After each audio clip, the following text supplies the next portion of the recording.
para grabar. Bien, estamos por iniciada la tutoría de hoy.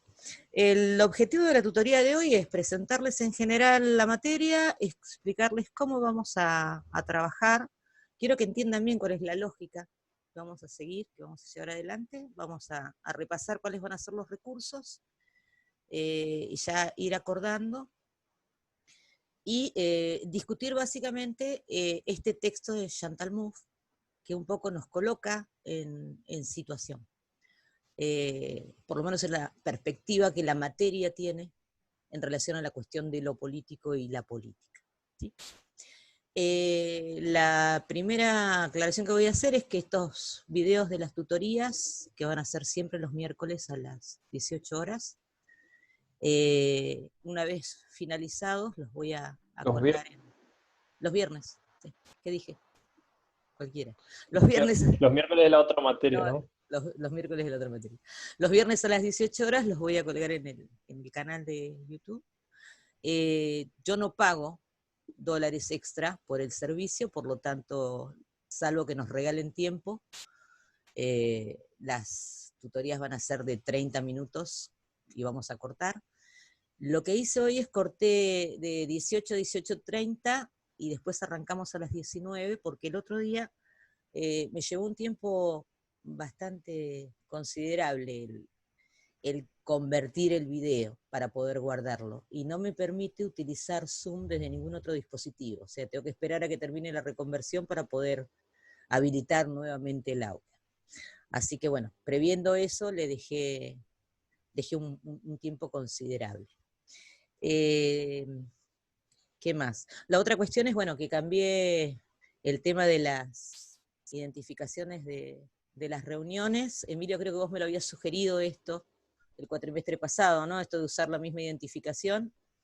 Y lo que hice fue modificar la contraseña, claro, tal cual. Así no es tan... Y por ahí era, si podías compartir el link, era más fácil entrar. Pero igual, así es fácil también. Ahora es fácil porque va a ser siempre el mismo, porque esa es mi identificación personal. Y tampoco va a cambiar la contraseña va a ser siempre la misma.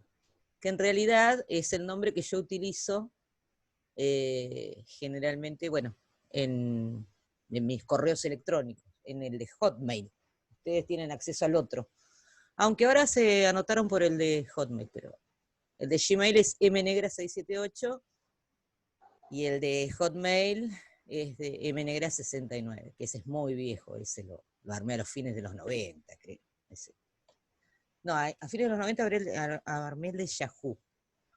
Ese lo debo haber armado a principios del 2001, creo, cuando empecé a trabajar en secundarios. Así que, bueno, tengo toda una historia yo con estas cuestiones de las pantallas, las tecnologías y la educación. Pero bueno, la pandemia nos ha puesto en un contexto muy acelerado de cambios, y aquí estamos, moviendo los muebles para acomodar las luces, para que las clases sean un poco más iluminadas, si se quiere. ¿Les parece que les comparta a modo de presentación? Es simplemente una guía, no es nada elaborado.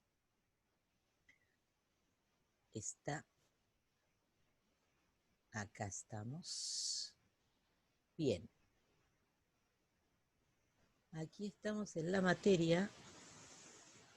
Me encantaría saber dónde está. Acá la encontré.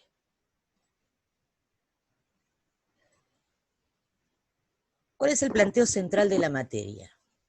En principio vamos a ver desde dónde venimos, ¿sí? Ustedes vienen de cursar Teoría Política y Social 1, que básicamente es comprendida como una filosofía política que va a culminar con los planteos de Maquiavelo y esta separación de la moral y la política, esta autonomía de la política que le va a dar a nuestra disciplina por lo menos su tarjeta de identidad, ¿no? En Teoría Política y Social 2, ustedes tienen la oportunidad de repasar los clásicos, Hobbes, Locke, Rousseau, Hegel y Marx. Tienen la misma estructura que tuve yo cuando cursé la materia, lo mismo que en la primera y en la segunda.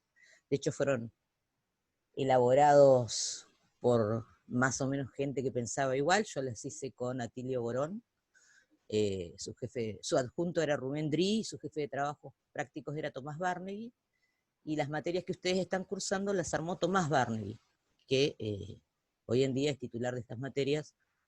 Rubén está jubilado y Atilio creo que viene poco, que también está alejado de la academia institucional. Así que básicamente hemos visto lo mismo. Cuando uno termina de cursar Teoría Política y Social 2, tiene una concepción clásica de lo que es la ciencia política, ¿no? Y cómo la ciencia política va a elaborar un concepto de lo que es la política.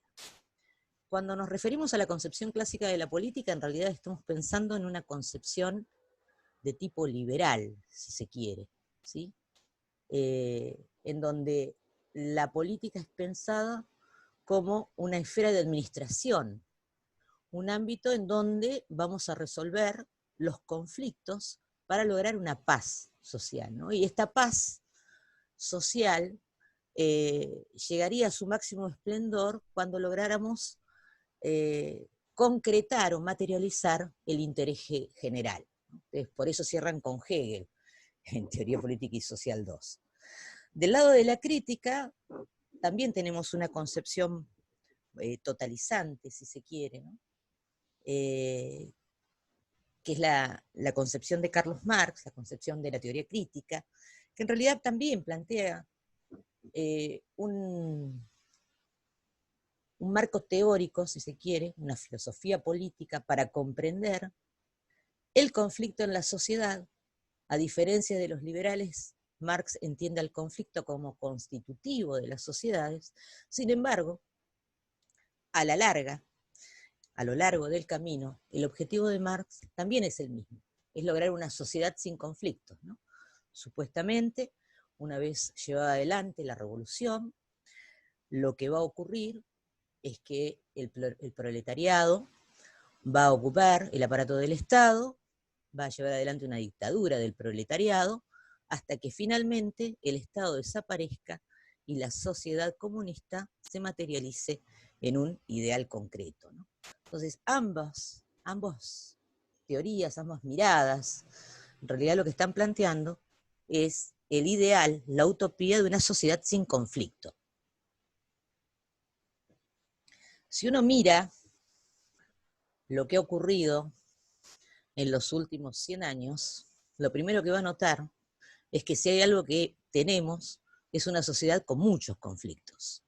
Y no solamente los conflictos no se han apagado, sino que los conflictos cada vez son más, y cada vez se han diversificado y fragmentado más. Lo que ocurrió, y este es un poco el planteo central de la materia, por eso la necesidad de rehabilitar el pensamiento político, es que a partir de la crisis del Estado benefactor, a mediados de la década de los 70, y ya iniciando los 80, con la poco a poco implementación del neoliberalismo, que va ganando terreno, que va a tener su punto culminante con la caída del muro de Berlín, donde incluso Francis Fukuyama, por ejemplo, va a plantear el fin de la historia, ¿no? Si la historia, el materialismo histórico, se movía a partir de la contradicción entre estas dos miradas, de izquierda y de derecha, desaparecida la izquierda, el liberalismo le ha triunfado, ha ganado, ha derrotado finalmente al comunismo, así que se ha acabado el conflicto también. Por lo tanto, se acabó la historia, dijo Fukuyama. Bueno, esto no ocurrió, realmente no ocurrió. Sí ocurrió que poco a poco el pensamiento neoliberal fue ganando terreno y se produjo una gran revolución dentro de todas las ciencias, incluidas las ciencias sociales, en donde empezaron a abandonarse esas grandes explicaciones totalizadoras que pretendían explicar absolutamente todo, y empezaron a construirse otras miradas para tratar de explicar un mundo cada vez más complejo. Las categorías de análisis clásicas, tanto del liberalismo como del marxismo, no estaban en realidad explicando nada. lo que estaba ocurriendo no tenía demasiada explicación.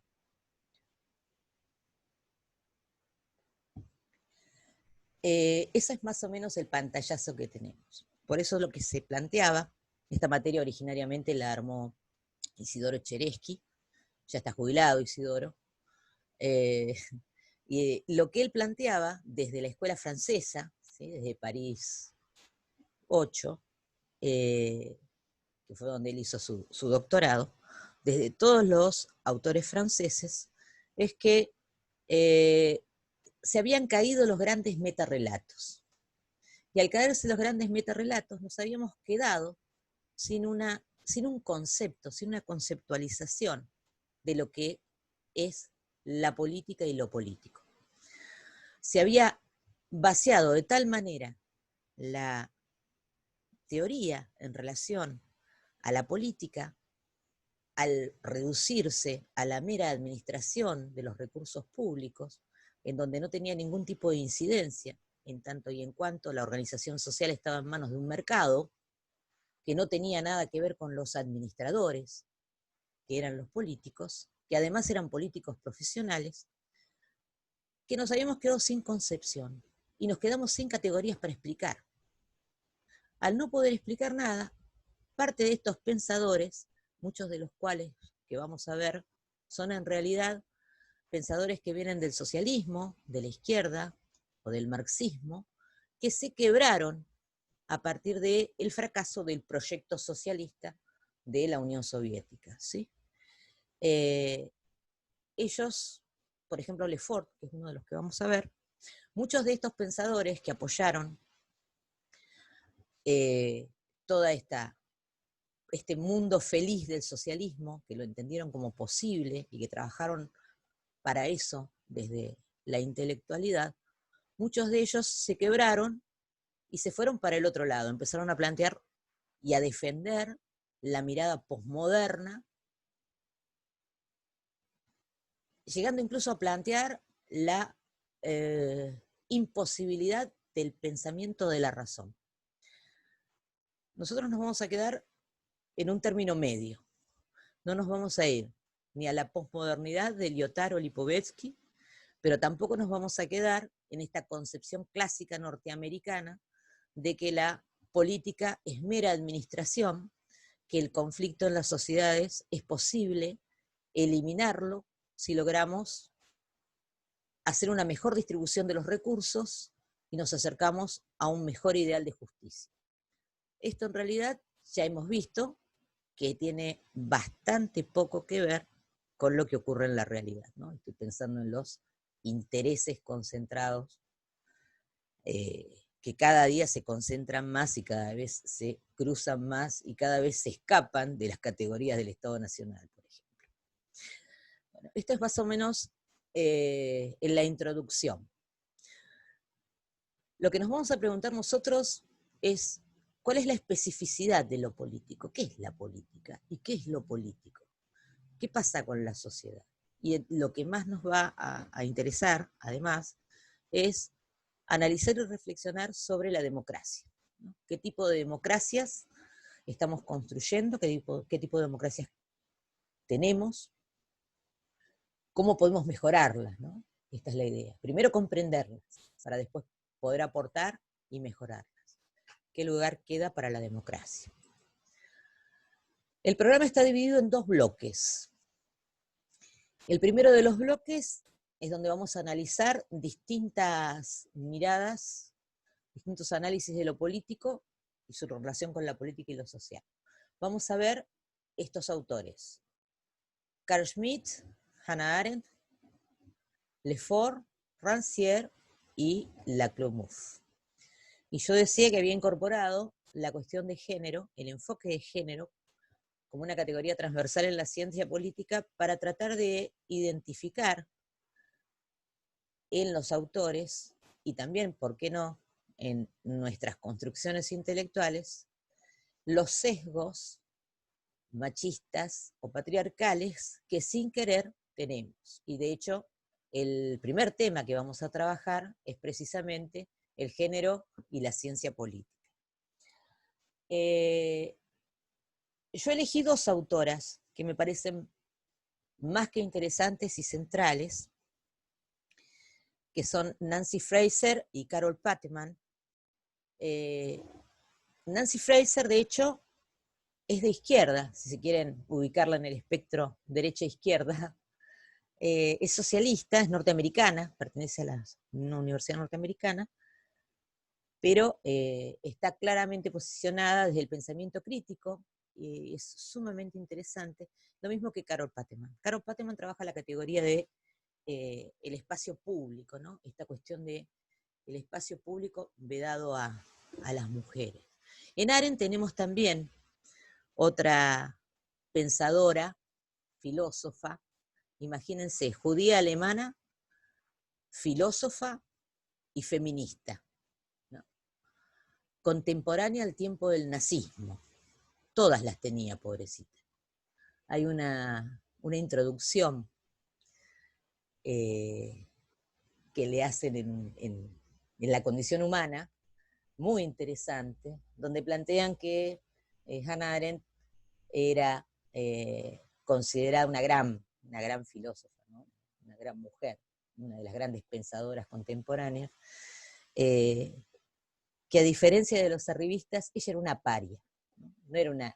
Ella no encontraba su lugar, no lograba ubicarse filosóficamente hablando.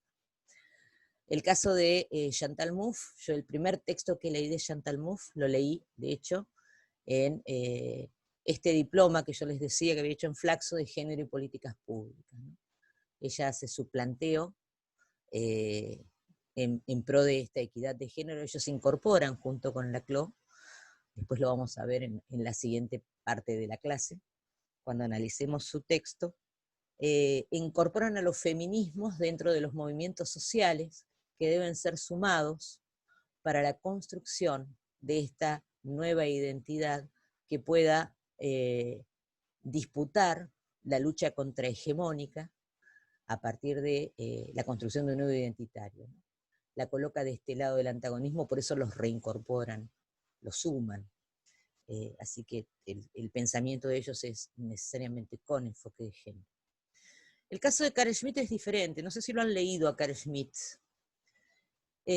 Carl Schmitt es contemporáneo a Hannah Arendt también, y también es alemán. Lo que pasa es que a diferencia de Arendt, es pronazi, digamos, ¿no? Él fue uno de los encargados de la reforma de la Constitución durante el nazismo, para que se den una idea. Tiene un libro que se llama Legalidad y Legitimidad, que es muy, muy interesante. El planteo en relación a la política, su definición de política, él entiende a la política como una relación amigo-enemigo, ¿no? A diferencia de Arendt, que tiene una concepción de política como un ámbito de diálogo, ¿sí? Como una esfera de acción, que en realidad nos instituye y nos constituye como humanos, en donde a partir del diálogo podemos atenuar los conflictos. Si se quiere, en ese sentido, se parece bastante a la mirada ingenua clásica.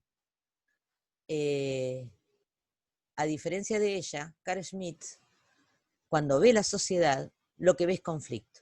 Para él la política se define como la relación amigo-enemigo. Y el momento de la política es cuando aparece la decisión del soberano. En tanto y en cuanto las instituciones liberales estén funcionando, no hay un momento político. El momento político es el momento de la decisión, cuando el soberano debe decidir quiénes pertenecen a nosotros y quiénes son ellos. Y ellos son los enemigos a los que tenemos que estar dispuestos a eliminarlos. Esa es la concepción de Carl Schmitt. Del concepto de Carl Schmitt surge la categoría de decisionismo. La categoría de decisionismo fue utilizada en la década de los 90 para tratar de caracterizar estos gobiernos que en el proceso neoliberal podríamos caracterizarlos, si se quiere, utilizando las categorías de Laclau Mouffe, como populismos de derecha, ¿no? eran gobiernos decisionistas, tomaban decisiones por encima de las normas constitucionales. No sé si recordarán que el fenómeno de los decretos de necesidad y urgencia son fenómenos propios de la década de los 90. Si bien la reforma de la Constitución fue en el 94, en el medio del proceso neoliberal menemista, también es cierto que esa reforma no reformó de fondo demasiado, digamos. Lo que reformó de fondo finalmente lo dejó en manos del Congreso de la Nación para que dicte normas que reglamenten el ejercicio de esos derechos, y muchas de las cuales les tomaron décadas llegar a escribir las normas. Así que mucho no funcionó. Y sí eran gobiernos por ejemplo el de Fujimori también, con mucho consenso popular, ¿no? Uno todavía se pregunta, cuando hace un análisis, por qué la gente lo votaba, ¿no? ¿Cómo los podíamos votar si nos estaban empobreciendo, si estaban destruyendo nuestras economías? Pero lo cierto es que las urnas se llenaban de votos. Esta es una de las categorías, eso lo vamos a analizar. Claude Lefort es un autor para mí sumamente interesante, de hecho es uno de mis preferidos, que va a plantear que en realidad el lugar de la política es un lugar vacío. Perdón.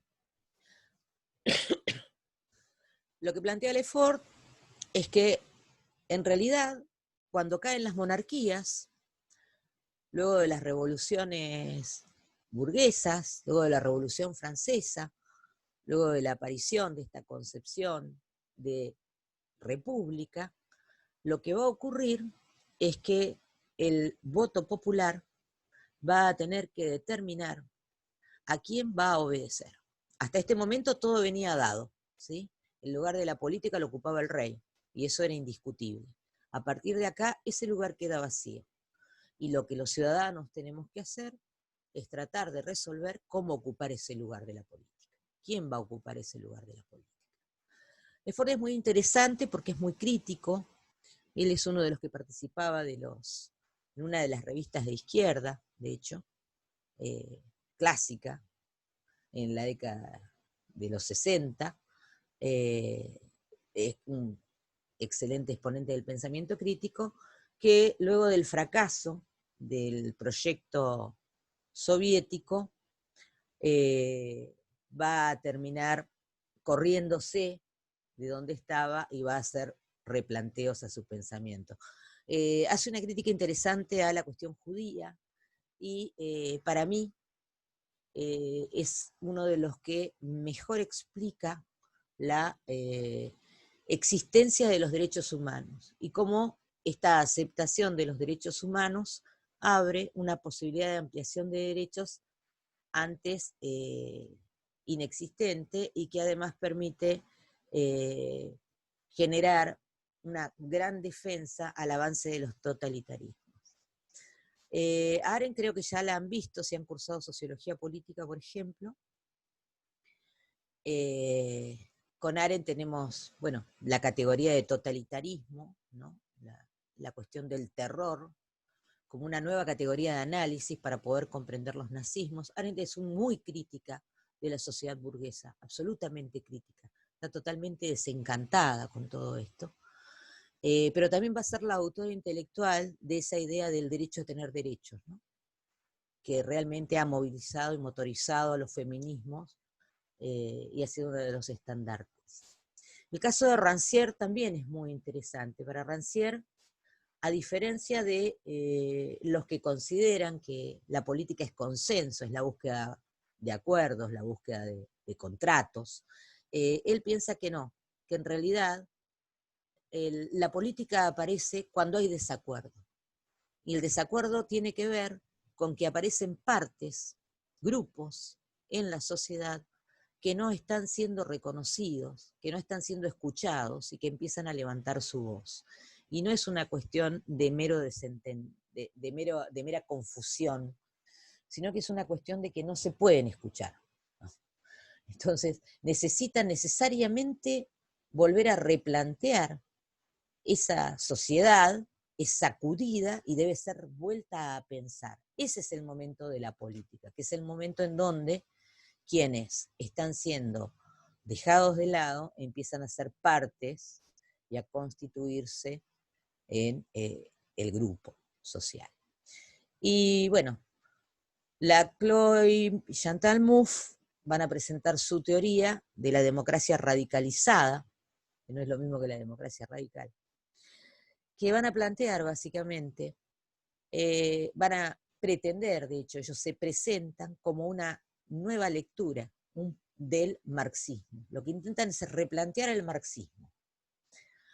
Le vamos a dedicar probablemente 2 clases, así que vamos a tener tiempo de comprender, pero básicamente lo que ellos hacen es plantear que la política en realidad tiene que ver con la hegemonía, ¿no? Y para hablar del concepto de hegemonía van a tomar el concepto de Gramsci y lo van a reformular, no están del todo de acuerdo con Gramsci, lo van a reformular. Los marxistas dicen que es inadmisible pensar, postularse como postmarxistas negando la lucha de clases, por ejemplo. Ellos pretenden eliminar la categoría de clase social como categoría necesaria de análisis, ¿no? Ellos dicen que en realidad no va a ser por ahí que se van a construir las luchas contrahegemónicas. Y lo que van a plantear es una sociedad como un espacio discursivo en donde en realidad cada grupo va a luchar por otorgar sentidos a partir de sus reivindicaciones y van a plantear proyectos sociales diferentes. Ahí no me voy a explayar porque ya lo vamos a trabajar en lo que sigue de la clase. El segundo bloque, retomando todas estas categorías, vamos a reflexionar básicamente en las 3 dimensiones que podemos reconocer en la democracia. Uno es la democracia representativa, esa es la que ustedes más conocen, que obviamente es la concepción hegemónica dentro de nuestra disciplina, esto de la crisis de representación. Vamos a ver la concepción de Dahl, la vamos a repasar porque ya la vieron. Ahí acaba de venir Maite. Vamos a repasar la concepción de Robert Dahl. ¿Se acuerdan cuáles son las condiciones y los requisitos para que haya elecciones democráticas? Vamos a ver la teoría de Schumpeter, que plantea la política como un mercado político en realidad, ¿no? Donde hay oferentes y hay demandantes, hay líderes y no líderes que luchan por la representación. Lo que tiene de interesante es que después de Maquiavelo es el siguiente autor realista del realismo político y va a marcar una divisoria de aguas. Hasta ahí, al hablar de democracia, lo que se hacía era pensar teorías filosóficas de la democracia, ¿no? ¿Cuál era el sentido? ¿Cuál era la esencia de la democracia? Y él viene y plantea, no, señores, la democracia en realidad funciona como un mercado. Y acá hay ofertas, hay demandas, hay algunas condiciones que deberían garantizarse para que esto pueda ser considerado más o menos equitativo, pero en última instancia lo que habría que cuidar es que no se armen los oligopolios o los monopolios. En realidad cuando uno lee el texto puede reconocer en la democracia contemporánea la mirada de él, por supuesto. Y el otro autor que vamos a ver en ese contexto es a Bernard Manin, que tiene un texto muy clásico también de la década de los 80, donde plantea que no asistimos a una crisis de la representación, sino que estamos frente a una metamorfosis de la representación. Esto ya ha ocurrido y que ahora vuelve a ocurrir. La otra concepción de democracia deliberativa está más cercana a Jürgen Habermas, que ustedes ya lo han visto en otras materias, pero esta vez vamos a ver, no vamos a ver la teoría de la acción comunicativa, nos vamos a centrar en su concepción de democracia, en la concepción que tiene en relación a las ideas de la modernidad, al ideario de la modernidad, a esta búsqueda de espacio dialógico para caracterizar la modernidad tardía, y también se relaciona con Hannah Arendt y su teoría de la acción, ¿no? Y finalmente vamos a ver algunos autores que hoy están planteando la dimensión participativa de la democracia, como por ejemplo Rosan Ballot, que ha sido muy crítico de la democracia y ha planteado toda una revisión de conceptos, ¿no? Tratando de comprender qué es esto de la participación que se da por fuera de las instituciones de la política representativa. Vamos cerrando porque se corta, los invito en media hora a volver y vamos a arrancar con el texto de Chantal y las dudas que les hayan quedado de esta primera parte. ¿Les parece? Dale, perfecto. Gracias, Perfecto. buenísimo. Voy a ir a callar al perro yo.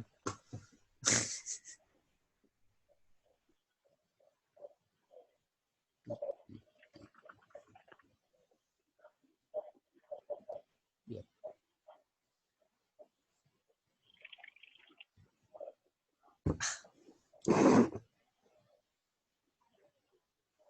¿Se escucha el perro o no?